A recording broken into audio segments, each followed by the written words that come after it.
Question answer channel class 9 Hindi chapter 1 दो बैलों की कथा के करेंगे आज हम एमसीक्यू क्वेश्चंस। तो जल्दी से वीडियो को लाइक कर दो। आई होप आपने वीडियो को लाइक कर दिया है और अभी तक मेरे भाई चैनल को सब्सक्राइब नहीं किया तो सब्सक्राइब ठोक दो सो दैट आपको हमारे सारे अपडेट्स मिलते रहें। क्वेश्चन नंबर 1, दो बैलों की कथा नामक पाठ से हमें क्या प्रेरणा मिलती है?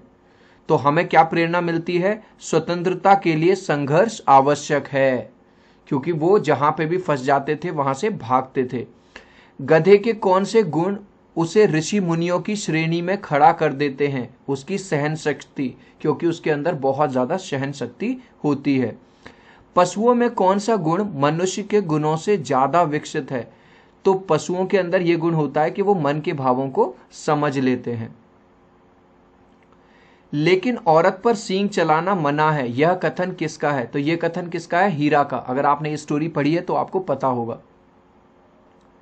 गिरे हुए वैरी पर सींग नहीं चलाना चाहिए, यह किसका कथन है? यह भी कथन है हीरा का, जो कि बैल है एक। दो बैलों की कथा किस लड़ाई की ओर संकेत करती है? यह लड़ाई की ओर संकेत करती है भारतीय स्वतंत्रता संग्राम की ओर। पहली बार गया के घर से भागकर दोनों बैल कहां आ गए? वो आ गए थे वापस अपने घर, यानी कि झूरी के घर। झूरी के साले का क्या नाम था? झूरी के साले का नाम था गया। झूरी के बैलों को क्या क्या नाम थे? झूरी के बैलों के एक का नाम था हीरा और एक का नाम था मोती। चलन, अभी तक इस वीडियो को लाइक नहीं किया तो प्लीज यार लाइक कर देना। आपके एक लाइक से हमारा मोटिवेशन बढ़ता है। प्लीज हमारे इस एफर्ट के लिए प्लीज सब्सक्राइब कर देना। आई होप आपने वीडियो को लाइक भी कर दिया और चैनल को सब्सक्राइब भी कर दिया। प्रेमचंद, जो कि इस कहानी के लेखक हैं, उनका जन्म कहां हुआ था? वाराणसी के पास लम्ही गांव में।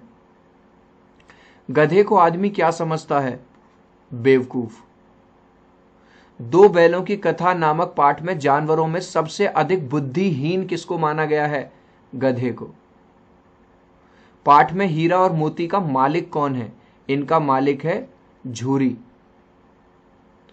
हीरा और मोती ने गया को पूरे रास्ते परेशान किया, क्यों उनको परेशान किया? क्योंकि उन्हें लगा कि उनके मालिक झूरी ने उनको गया को बेच दिया है। वो जो दोनों बैल थे वो अपने मालिक यानी कि झूरी को बहुत प्यार करते थे। हीरा मोती गया के घर से पहली बार क्यों भागे? हीरा मोती को वहां सब कुछ पराया सा लग रहा था, अजीब लग रहा था, और वो जगह भी उनकी नहीं थी, इसलिए वो वहां से भाग निकले। हीरा मोती और बाकी पशुओं को कहां बांधा जाता था? उन सबको बांधा जाता था कांजी हॉर्स में। हीरा मोती की मदद उनके गले में बंधी रस्सी खोलकर किसने की थी? उस छोटी लड़की ने। किस बात के अनुसार हीरा मोती कायर कहलाते? अगर वो सांड से डर के भाग जाते तो वो लोग कायर कहलाते। हीरा मोती ने इस कहानी में कितनी बार भागने की कोशिश की है? 4 बार। हीरा मोती किस भाषा में एक दूसरे से बात करते थे? मूक भाषा में, मतलब चुपचाप। गधे के किन गुणों ने उसे ऋषि मुनियों की पद्धति दे दी है? सहन शक्ति। पशुओं में ऐसा कौन सा गुण होता है जो मनुष्य को इनकी अपेक्षा कम है? दूसरों के मन के भाव को समझ लेने वाला। तो यह गुण केवल पशुओं में है। कांजी हौस से हीरा और मोती को किसको बेच दिया गया था? एक दड़ियल को बेच दिया गया था। जाकर थाने में रिपोर्ट कर दूंगा, यह कथन किसने कहा था? दड़ियल ने कहा था। लावारिस पशुओं को रखने की जगह को क्या कहते हैं? कांजी हॉल।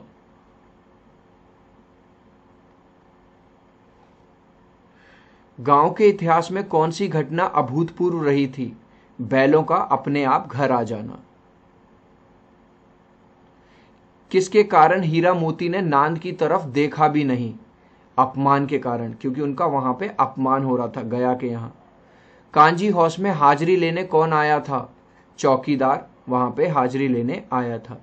झूरी के दोनों बैल उसके प्रति कैसा भाव रखते थे? उससे वो बहुत ज्यादा प्यार करते थे अपने मालिक से। पहली बार गया के घर से भागकर दोनों बैल कहां गए? वो वापस से अपने घर आ गए थे, झूरी के घर। तो आई होप ये छोटा सा वीडियो आपको बहुत अच्छा लगा होगा। 5 मिनट में ही हमने 30 क्वेश्चंस कर लिए हैं। सो मिलते हैं अगले वीडियो में। वीडियो को लाइक कर देना, चैनल को सब्सक्राइब कर देना। Bye bye.